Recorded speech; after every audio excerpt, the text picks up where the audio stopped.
Fala aí pessoal, tudo bem com vocês? E dessa vez a gente vai assistir A Mentira que Te Contaram nas Casas Modernas e Construir. Ainda não assisti esse vídeo, se você é novo no canal já vai deixando seu like, seu gostei, compartilha e vamos assistir esse vídeo no 1, no 2 e no 3 e no 4. Valendo! Já vai deixando seu like, hein? Casa aqui, elas escondem um segredo que ninguém quer que tu saiba. E Te qual vendem é? como algo moderno, algo luxuoso, sofisticado, mas a realidade, meus amigos, é bem diferente. Hoje eu vou te contar tudo o que tu precisa saber sobre essas casas modernas antes de decidir viver em uma. Eu sou a Fernanda, arquiteta de interiores, especialista em cores. Já deixa o teu like, te inscreve no canal, porque por aqui a gente fala sobre. Já vai se inscrevendo também aqui no like, compartilhando para seus amigos que gostam de arquitetura, que aprendem aqui também no meu canal. E se inscreva lá, aqui, né? Decoração intencional todos os dias.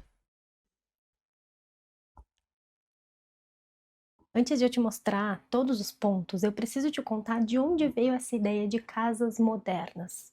Esse é um conceito que ganhou muita força com o movimento modernista lá no início do século XX, onde esse senhor aqui, esse arquiteto, que inclusive chegou a propor demolir metade de Paris para construir blocos quadrados e sem graça no lugar, desenvolveu o conceito de máquinas de morar. Tá? Exatamente, máquinas de morar. A lógica desse conceito era de que a casa funcionasse como uma máquina mesmo, tá? Que ela fosse organizada, que ela fosse eficiente e pensada para facilitar a vida de quem mora ali, de quem mora nessas casas. A ideia, gente, é muito boa. Essa casa aí que ela está mostrando é de Le Corbusier, um arquiteto bem conhecido.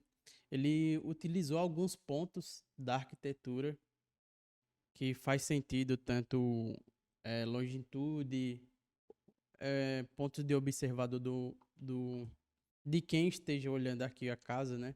A gente vê um ponto de fuga, todas elas simétricas, usando forma geométrica, Tá? respeitando a Muito arquitetura. boa, inclusive ajudaria a resolver o problema de habitação. Só que tinha um detalhe muito importante que não levava em consideração a individualidade das pessoas. As casas eram pensadas para serem padronizadas, repetíveis, que fosse como quase como uma linha de produção, sabe, assim, Uhum. produzido em escala. E na teoria, como eu falei, super eficiente, uma ótima ideia. Mas na prática, a vida não é padronizada. E é exatamente aí que começa o problema. Por quê? É porque não sei se vocês conseguiram captar o que ela tá falando. É que, tipo, as casas hoje em dia tá tudo iguais. E todo mundo tem o seu pensamento, todo mundo tem um gosto diferente, tem um jeito diferente de pensar. E a maioria das casas, quando você contrata um arquiteto, quando você contrata um profissional, ele só pensa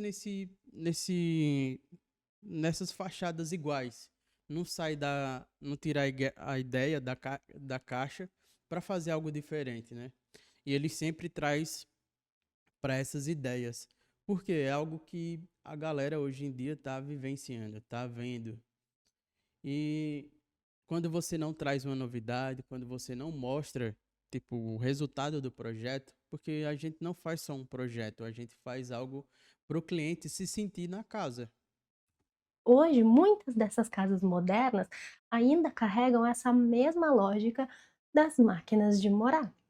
São casas lindas por fora, mas completamente iguais. São pouco adaptadas para a vida real de quem mora ali dentro, do indivíduo, não na escala.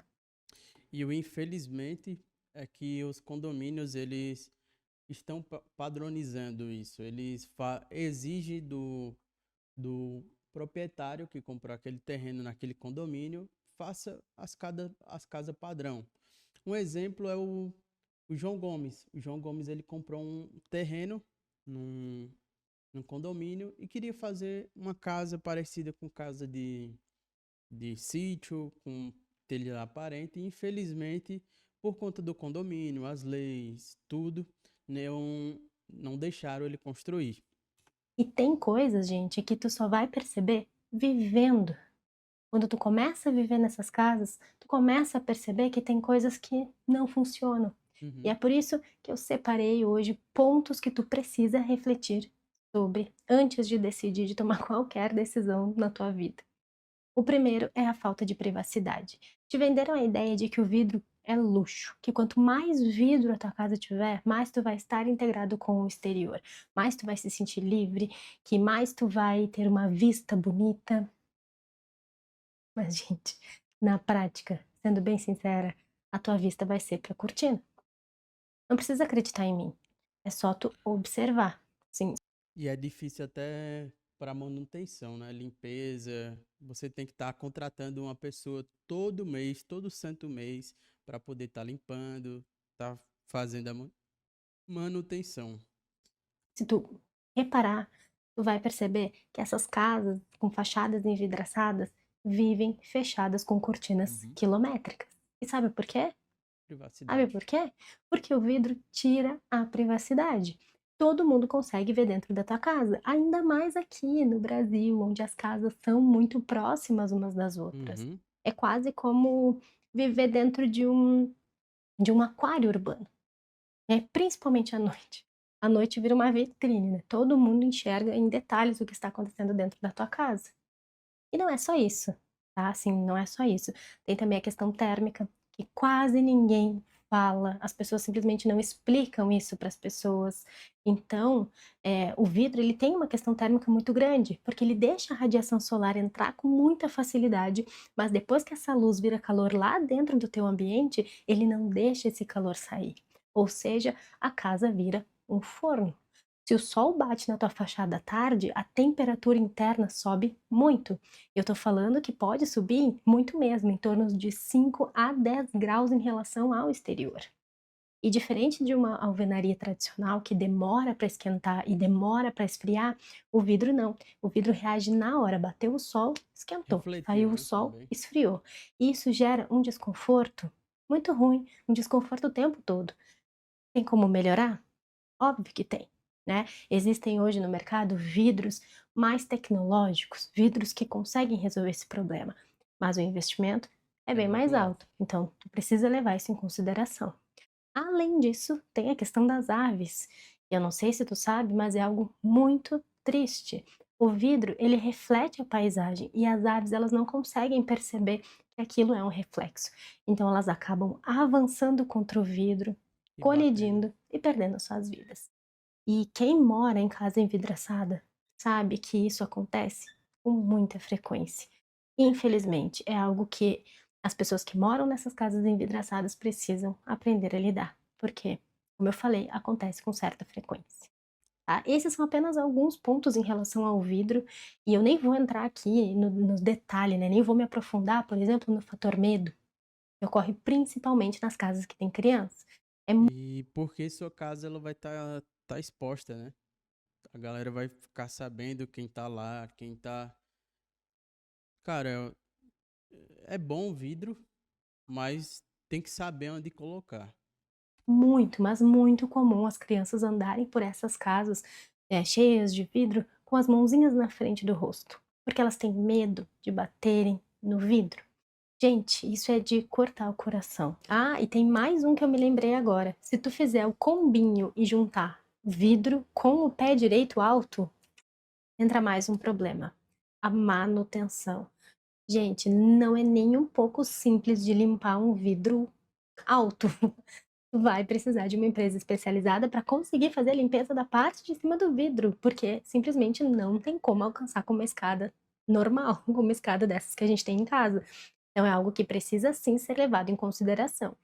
E falando em pé direito alto, esse é um outro ponto que parece luxo, mas que nem sempre é uma boa ideia. O pé direito duplo, ele foge demais da escala humana. E isso tira completamente o aconchego de um ambiente. Já parou para pensar por que as igrejas têm o pé direito tão alto? É para te fazer sentir pequeno. É uma estratégia de projeto que cria uma sensação pensada para isso. Só que na nossa casa, isso é vendido como um luxo, mas cria a mesma sensação. Vamos falar a verdade aqui, né, gente? Na prática mesmo, não te acrescenta em absolutamente nada de útil. Se a tua casa tem 70 metros quadrados e um pé direito de 4 metros, qual é o ganho real? Nenhum. Tu ganha em volume, mas tu não ganha em área útil.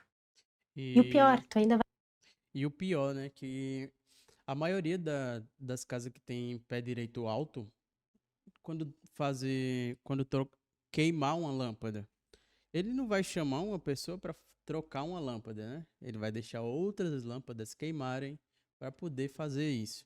E sem contar que as telhas de aranha, poeira, tem que estar tendo manutenção não diariamente, mas de todos, de 15 em 15 dias, ou um mês. Então precisa fazer essa manutenção. Você não pode se esquecer de fazer a manutenção, né? ficar tentando preencher esse espaço com móveis que sempre vão aparentar ser menores, porque esse é o efeito do pé direito duplo. Tá? Então, assim, fora que a cortina, o quadro, a TV, tudo precisa ficar na altura do olhar. Então, da metade para cima, vai continuar um vazio que não tem função. E junto com isso, ainda vem a porta gigante. Eu juro pra vocês que eu nunca vou entender que tipo de gigante mora nessas casas pra precisar de uma porta desse tamanho. Dizem que é por imponência, mas sinceramente pra mim é apenas um fator estético. A pessoa gostou, colocou. Não tem justificativa, né, até porque na prática pouquíssimas pessoas acabam utilizando. Eu vejo pelos meus clientes, eles utilizam a porta lateral, a porta que fica na garagem, dificilmente a entrada é por essa porta. E aí fica ela ali, cenográfica, né. Eu li uma frase uma vez que dizia que: "A tua porta é do tamanho do teu ego". Eu fiquei pensando muito nisso. Será que faz sentido? Se É, tu tem uma provavelmente porta gigante, me sim. conta aqui nos comentários por que tu escolheu uma porta desse tamanho, que eu juro, eu quero muito saber. Me conta aqui de verdade.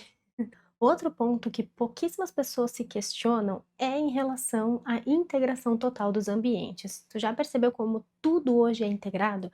A sala de estar com a sala de jantar, com a cozinha, com a lavanderia, tudo integrado, tudo a mesma coisa. Isso acontece porque os espaços estão cada vez menores e integrar dá a sensação de amplitude. Mas, gente, é só sensação. O espaço continua sendo exatamente o mesmo, do mesmo tamanho. Eu também gosto de ambientes integrados, eu acho que a integração é legal, mas ela não é luxo, ela é estratégia. E é uma estratégia para fazer um espaço pequeno parecer maior e te vender Uhum. isso como uma vantagem. Porque isso faz com que tu nem pare para pensar. Ah, em ambientes integrados, maravilhoso, mais amplo. Mas se tu parar para pensar um pouquinho, Os é a ambientes é mesma mais coisa, não tem pequeno. vantagem de área nenhuma. Outro item muito presente são os móveis planejados. Eu não sou contra de maneira alguma, acho útil, acho ótimo.